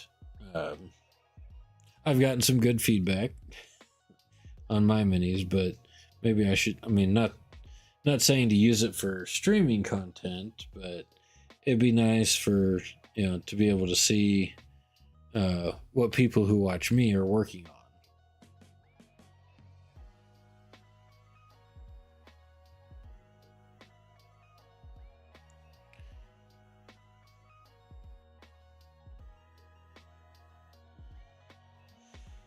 That's another thing I'll have to figure out now. Like, I'm having a hard enough time navigating, because just like when my generation was younger, like we could program VCRs and play video games and this, that, and the other, and our parents would look at us all confused. And now it's like I'm trying to figure out TikTok, I'm trying to figure out Twitter or X or whatever you want to call it, Instagram, Snapchat. I don't use Snapchat except for the filters sometimes because they entertain me. But Discord, getting a Discord set up, and of course, how do I set up a Discord where I can make sure people aren't posting vastly inappropriate things, where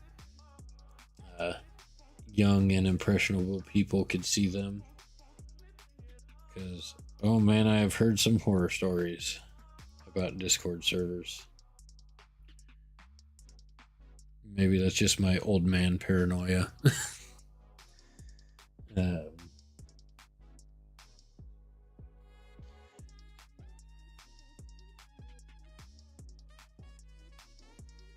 Because without a moderator, just trying to run it yourself, it's like, how long, if somebody did something, posted something vastly inappropriate, how long would it be up there before I had a chance to look at it and take it down? Is my concern.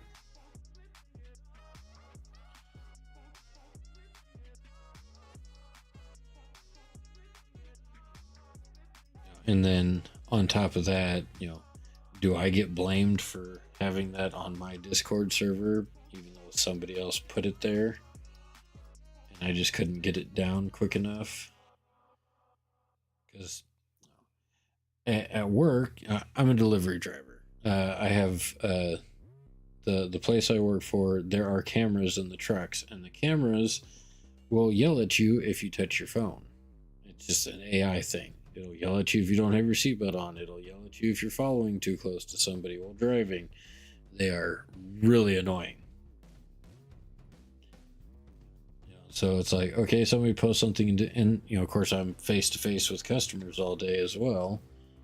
I can't just, oh, hey, I got a notification that somebody posted something in Discord. Let me moderate it real quick while I'm driving between stops or interacting with a customer.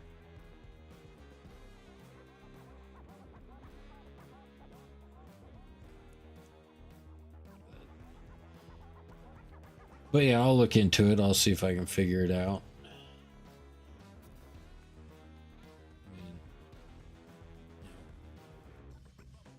I figured out how to go live on Twitch. Figured out how to set up my stream, so how hard can it be? Famous last words.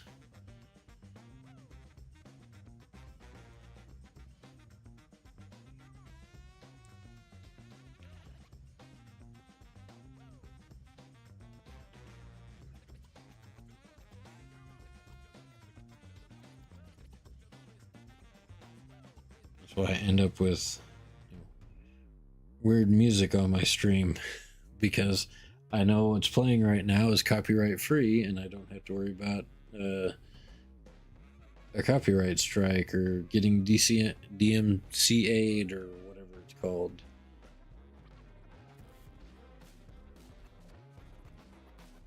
Instead of listening to what I'd prefer to listen to, which is not this. I'm not saying I don't like it. I mean, I like music. Music's music. I enjoy lots of different types of music, except for country. Country is its own thing that I'm just not interested in.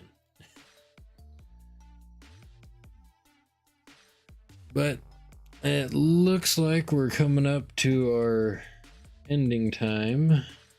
We're actually at our ending time, but I had this one last cross to paint on the shoulder pad, and there's a little skull in the middle of it as well. But since it's so tiny, you can't see it.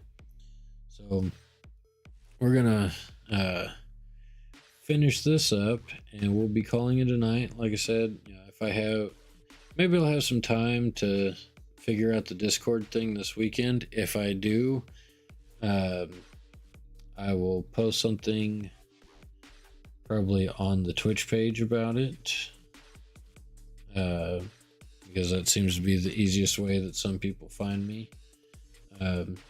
You can look up the exact same username, Dune_Gunner, on X or Twitter or whatever you want to call it, TikTok. I have that username everywhere. YouTube, I mean, of course, it's all scrolling underneath the camera frame.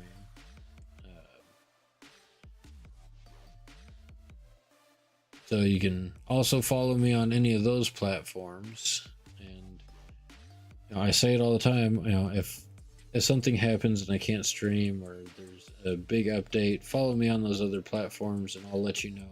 And then I never do it, except for TikTok. I use all the time to post little short videos of the minis that I've been painting. Same thing with YouTube Shorts. Using CapCut and TikTok makes it super easy to create a quick little short video to use for YouTube Shorts. So it's like I'm trying to get stuff over there too. Like when I'm streaming, unfortunately I can't stream to TikTok and Twitch and YouTube at the same time. My computer doesn't like it. But I do stream to both Twitch and YouTube at the same time. There are links on my Twitch profile to other social media platforms. So if you're looking for any of those, it's easy to just go to my main Twitch page and scoot on over there and follow me on those other sites, if you are so inclined. But I think that's got him through our initial process of getting him painted. Next big section I do on these guys will be the tabard. So that's what we have to look forward to next time. Thanks for coming by. Thanks for watching. Everybody have a good night, and I will see you all next time.